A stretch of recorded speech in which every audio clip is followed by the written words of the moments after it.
What's so funny is Trump is using the argument that we were talking about when it came to cancel culture, basically saying that a private company had, or whatever it was called, cancel culture, that a powerful man or someone powerful who was sexually assaulting somebody or who was inappropriate, that these private companies have to weigh whether or not they're going to do business with that person. And that's not a First Amendment issue. That's a response by these private companies to social pressure. Trump is now saying that that's what's happening here with Jimmy Kimmel, when it's actually the thing that they were saying was censorious previously. They're always projecting and then doing what they say the left is doing. That's Trump expressly trying to limit speech with the government power. And do we have that really quick clip of those podcasters? Because it underscores the point. You had it up there.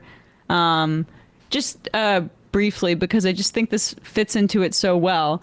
These are like the Andrew Schultz universe guys, right? Yeah, they're all on the flagrant whatever. Who are all on the free speech train. And they were, for 4 years, these free speech people were talking about how basically the cancellation of maybe a comedian that you liked was this grave threat to free speech. And yet now they're coming around to like, maybe it actually has something to do with state control and power and authority. This seems like a big attack on free speech. Mm-hmm. And yeah, I think we've been pretty staunchly in favor of free speech. And it is funny to watch right-wing people just become left-wing people. Because I said something about how you're a snowflake if you think you should be. If you agree with this, that's some snowflake shit. And somebody was like, you clearly don't even know what the First Amendment means. And that's exactly what left-wing people used to tell me. Yeah. Freedom of speech doesn't mean freedom from consequences. Right. So y'all have just switched. Yeah. Now, again, this has nothing to do with what happened to Charlie Kirk. That's a fucking horrendous thing. Let's get that out of the way. But in terms of censorship, freedom of speech is more under attack now, honestly, than I think it has ever been.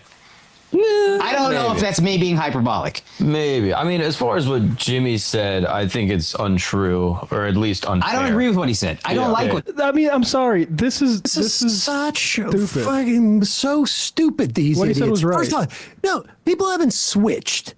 People haven't switched. There's a difference between the government doing this and private enterprise doing it. It may be censorious in the sense that a company doesn't like it.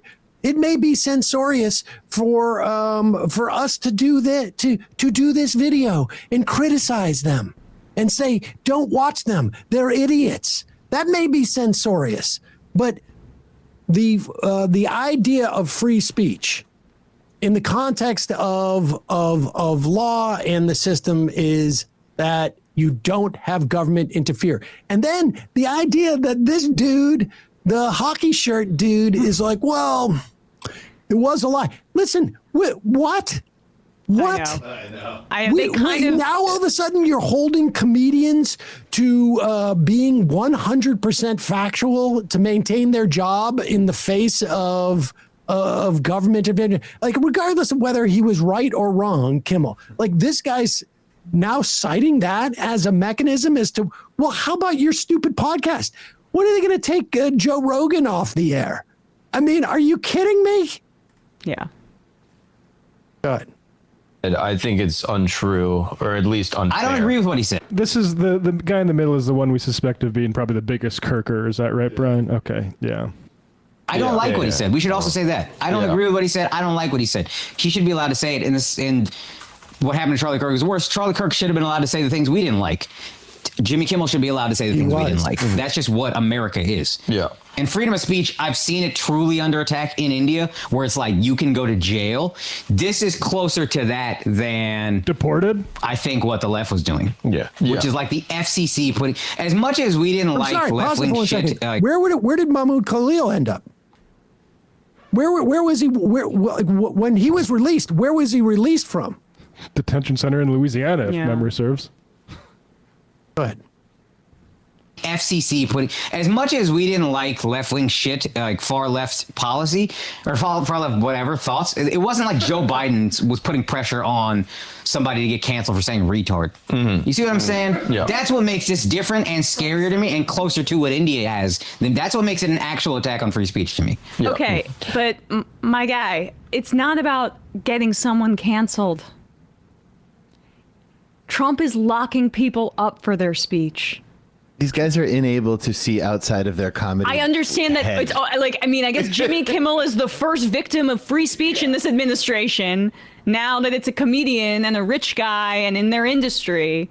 But like, as much as we stand with Jimmy Kimmel here, I am a little like kind of outraged that this is when people start to bang, the free speech drum here, because when it was the targeting of pro-Palestinian activists, when it was the targeting of people here who were on visas or who are contributing to our society, who are at other educational institutions, maybe from a different country, and dare to exercise their free speech, they're okay with that? What, because they're non-citizens? What, because they're opposing genocide? It's just, I know it's lazy, but you could just see how our media class deems one kind of person worthy of sympathy and other people, well, that's just the casualty of the state and the casualty of having the bravery to oppose one of the worst crimes in the history of humanity. Remember when Dylan Mulvaney was getting all the attention from conservatives at the supposed time where they were the free speech champions and the left was the ones that were all like censorious or whatever? But also, like, we've let like comedians and I would say unscrupulous writers basically colonize the idea of free speech and use it to like sell tickets or Substack subscriptions and stuff like that. And these guys literally don't even know what McCarthyism was. Like to say like this is the worst time in history, like this is among there, but I don't think like you would at least nod to like the 50s, right? Yes. Like Bill Simmons like says a sports podcaster mentioned that, and yet we got all these guys who have been saying we're the free speech champions, we're the ones that we're on the front lines. You want me on that wall, you need me on that wall. They don't even know the first fucking thing about it. And even under Biden, the guy they hated, they weren't saying anything about, say, the purging of Muslim hosts from MSNBC, like Mehdi Hassan, among others. I mean, that is on their own terms, and it's under the administration they hated. Because it's never about actual free speech. It's about, like what was just said, I get to say the R word and no one gets to criticize me. I mean, it's just so shallow. But they have become an increasingly dominant force, unfortunately, in our politics. Is there any more of that, or are we done? No, that's it. All right. Hey, folks, don't forget to hit the subscribe button and check out our daily show. We do it every day at 12 p.m. Eastern for about 2.5 hours. We even take phone calls. You should check that out.